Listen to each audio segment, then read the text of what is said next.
Olá, Olá! eu sou Juliana Schalk. Eu sou Henrique E Guimarães. você está no Sagrado das Coisas. Bem-vindos, bem-vindas, bem-vindes.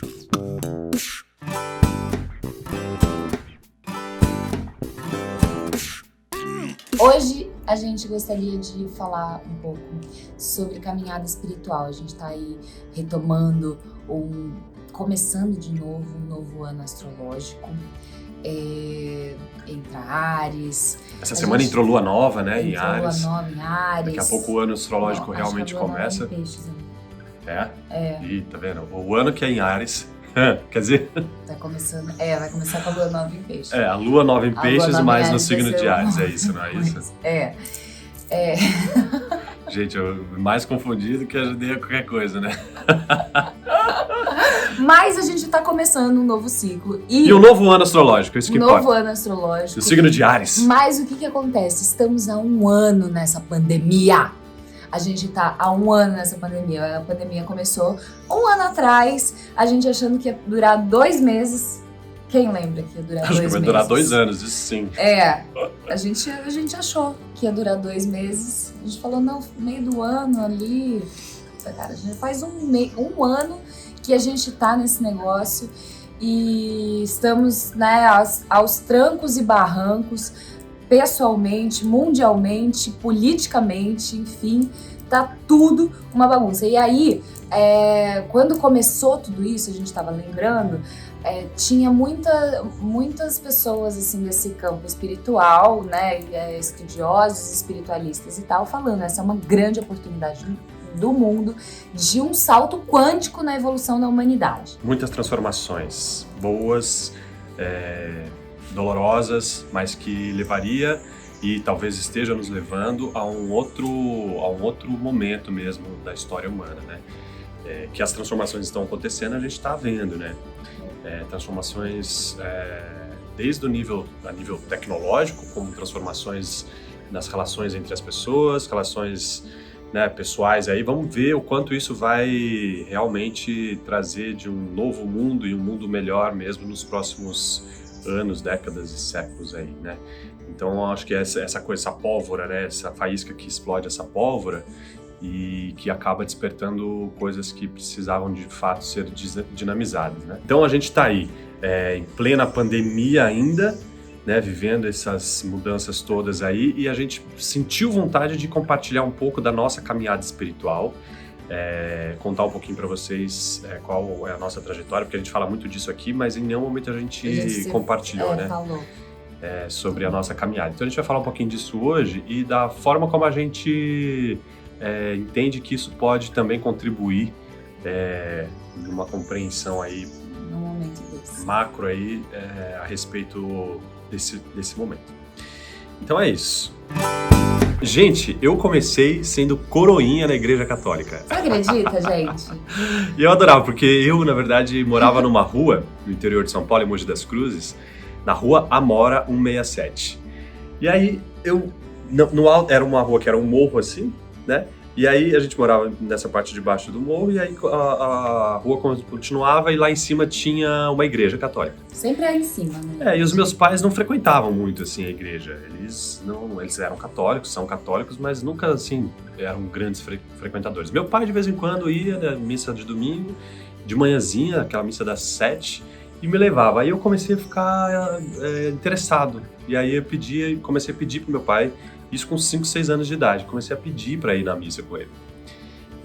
E para que ele, né, fosse também à missa. Né? Imagina. E aí eu fiquei com vontade igreja, de ser pai. aquele rapazinho que ficava ajudando o padre na igreja, na missa. Né? Eu quero ser aquele ali. E aí eu acabei pedindo pro meu pai falar lá com o padre e tal, e eu virei coroinha.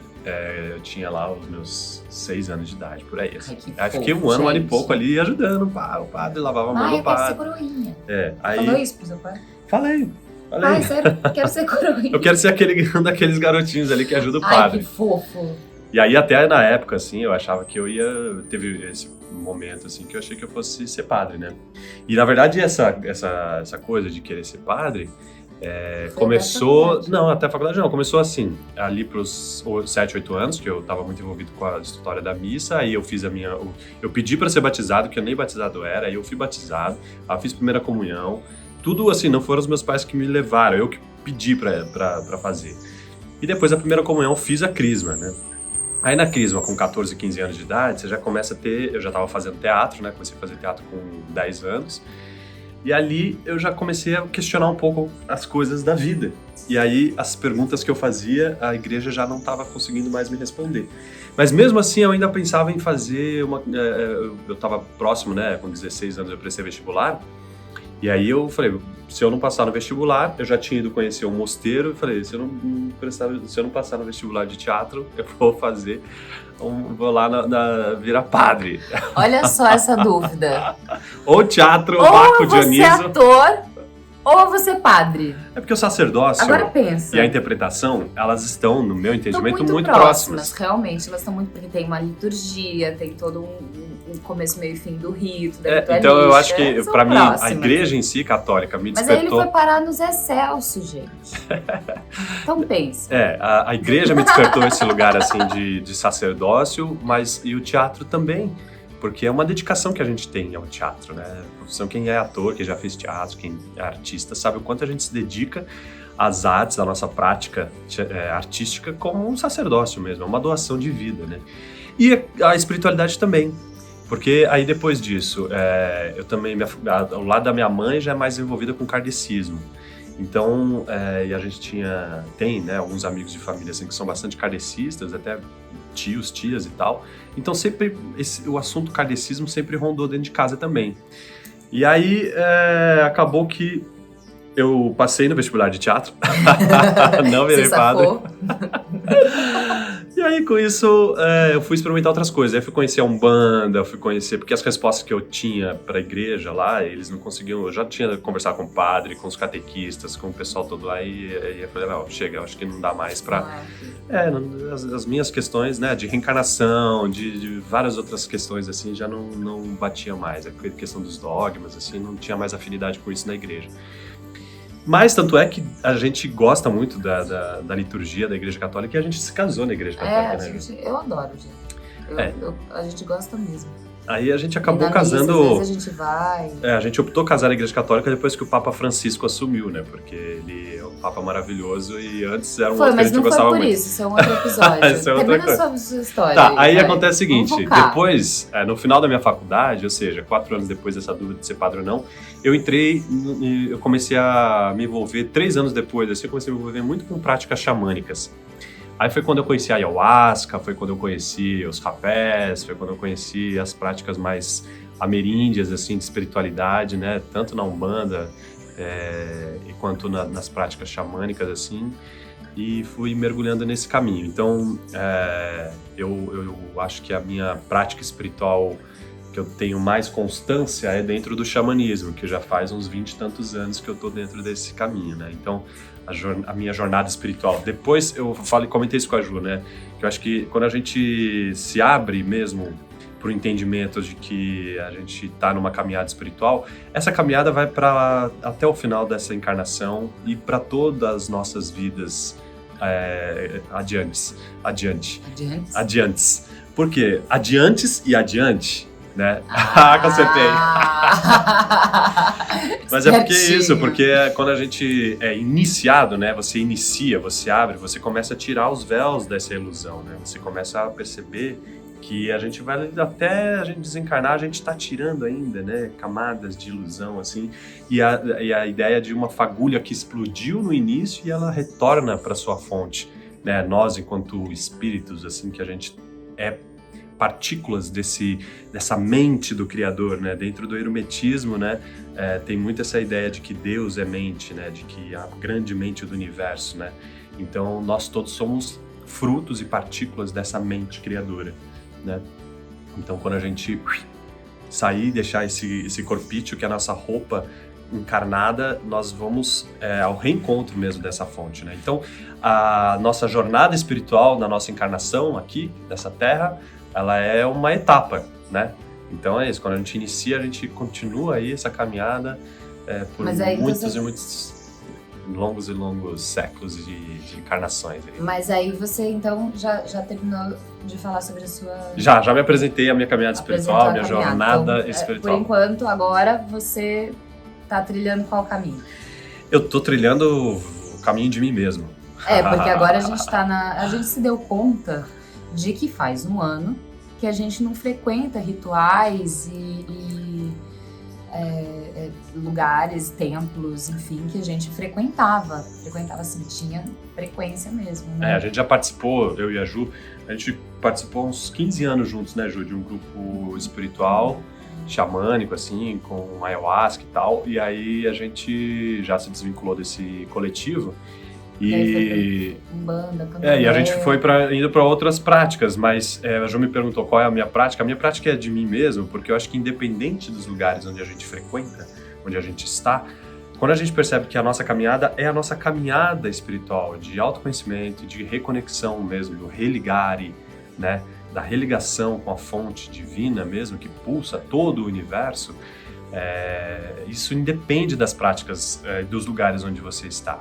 Eu acho que a gente também muda muito. Algumas ritualísticas que a gente se identifica mais, e a gente também muda. Então, às vezes a gente está mais identificado com uma prática e depois essa identificação já mudou e a gente se identifica com outra coisa, né? Então, eu não vejo a coisa com muita rigidez nesse sentido.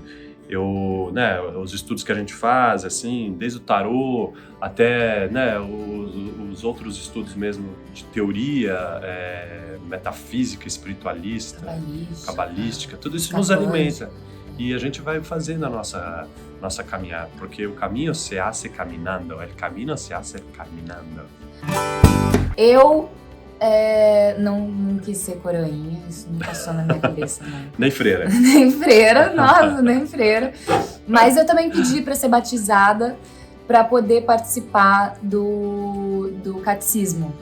Eu vi as minhas amigas frequentando, indo fazer o catecismo e eu fiquei muito curiosa de participar, de ter esse estudo. Eu tinha ali 11 anos, 11 para 12. Aí eu fui batizada então com 12 anos e fiz o catecismo. Não segui para fazer a crisma e tudo mais, tanto que a gente se casou na igreja porque o Henrique tinha crisma. Eles exigem, tá, gente? Mas eu sempre tive uma disposição, uma disponibilidade assim pro invisível. Eu gosto muito de saber sobre essas coisas. Sempre gostei, desde pequena. Eu ficava rezando para não ver nenhum fantasma, porque eu sentia coisas assim. E aí eu nunca vi.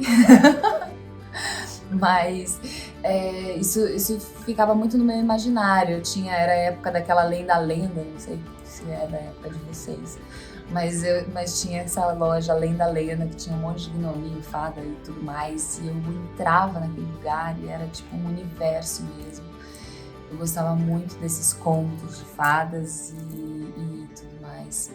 Até que em determinado momento, lá pra frente já, eu comecei a sentir a necessidade de adentrar aos estudos da espiritualidade.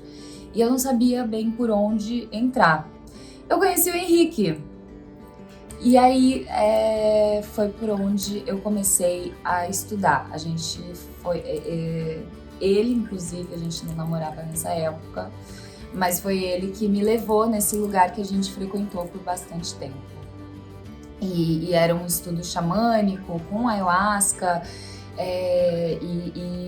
e a gente fazia diversos estudos de várias linhas espiritualistas e tudo mais. A gente aprendeu muito lá. A gente aprendeu muito lá. Eu comecei a estudar tarô a partir desses estudos, li sobre Kardec, sobre Annie Besant, enfim, diversos autores, e a gente começou por ali. Hoje em dia, a gente saiu desse centro e a gente tem ido em diversas... Quer dizer, agora, durante a pandemia, a gente tem ficado mesmo... Em casa.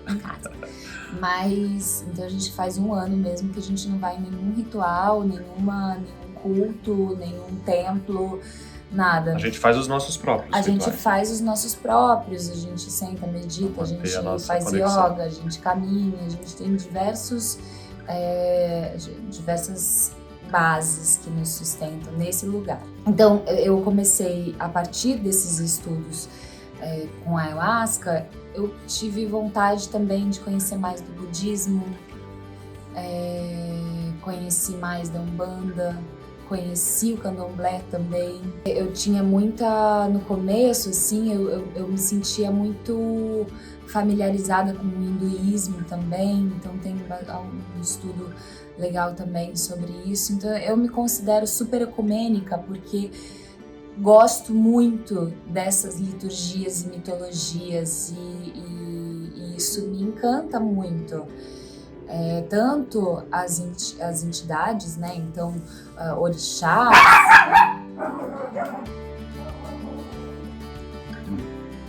As entidades. Curupira?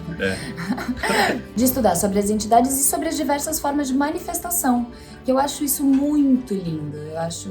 Eu realmente fico, e eu acho que tem a ver com o teatro, o lugar que nos fascina da arte mesmo, porque é um tipo de manifestação, é a forma como cada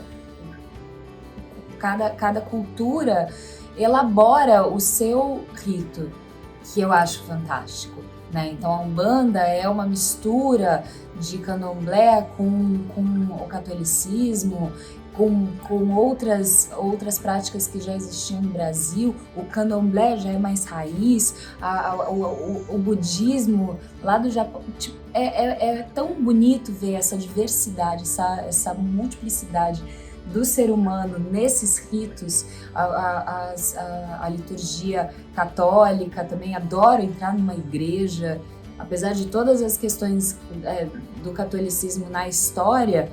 Eu amo entrar num templo católico, na igreja.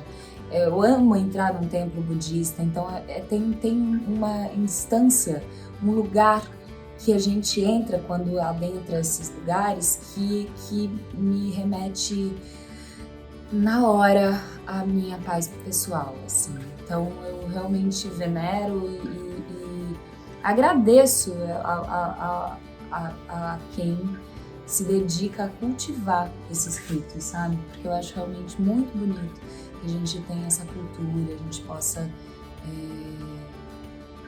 se renovar a partir disso. E a gente ficou com vontade de conversar um pouquinho sobre isso aqui no nosso canal, porque eu acho que o sagrado ele se manifesta em diversas tradições mesmo, ele se manifesta em diversas ritualísticas, liturgias, e a gente, né, tendo disponibilidade para isso, assim, e a gente encontrar as nossas afinidades para seguir o nosso caminho, né? Então, a gente já passou por algumas tradições, né, reconhecendo a força de todas as que a gente já esteve, assim, agradecendo os aprendizados, e enquanto isso nos dá estrutura, como a Ju falou mesmo, né, dá suporte, assim, pra gente seguir a nossa vida. Tem gente que é ateu, tem gente que não acredita nessas potências, assim, e a gente respeita também. Mas eu acho que o exercício para quem tem essa abertura mesmo para a espiritualidade, isso nos alimenta, né? Nos alimenta, nos deixa com mais, pelo menos a mim, assim, com mais gana mesmo para continuar seguindo, porque para mim um dos mistérios maiores dessa existência é a gente conseguir interagir mais com essa sabedoria superior. Acho que diante de um cosmo tão gigantesco, de um universo tão amplo, nós somos realmente uma fagulha de inteligência que a gente paira por aqui, que essa inteligência superior aí, que o ser humano está assim engatinhando para descobrir, para interagir e para conseguir deixar pulsar no seu coração assim e escapar das ilusões, né? Para a gente poder encontrar essas formas mais saudáveis de vida aqui nesta encarnação e para além desta encarnação, né? É um pouco esse desejo aí de compartilhar com vocês. Só comentar um pouquinho que você falou dos ateus e eu me lembrei do fato de que cada religião ela tem um tipo de manutenção, né? E muitas vezes é nesse tipo de manutenção que as questões humanas aparecem mais. né? Então é onde você vai fazer uma manutenção material da religião, né? Que é como que vai levantar a igreja, como que vai sustentar as pessoas que estão ali trabalhando, que às vezes o negócio tem ruído, e o ruído é bastante grande mesmo. Mas estamos todos aprendendo. Então eu consigo, apesar de saber de dinâmicas humanas que acontecem mesmo nas religiões, eu não venero as pessoas assim, achando que cada pessoa que está ali tratando de questões religiosas seja Deus na Terra, né? Então, mas eu acredito que a gente consegue sim fazer uma conexão espiritual em lugares que a gente frequenta ou no silêncio que a gente tem. Então, só lembrando disso, que a religião, que a espiritualidade, para mim, ela tá dentro mesmo, né? A nossa capacidade de se conectar, de fazer essa conexão, de compreender a nossa parcela de responsabilidade nesse mundo, a nossa necessidade de evolução nessa encarnação, e é em cima disso que eu faço e pauto a minha religião, a minha espiritualidade. Arro! É isso, gente. Um beijo. Beijos. Fiquem bem. Agora é minha vez, já tem 11 minutos de vídeo. Bora. Bom, então, de estudar sobre essas entidades, sobre... Ei, Caju! Vem, Carmela, vem! Vocês vão querer dar um oi? Vem, Caju, vem cá.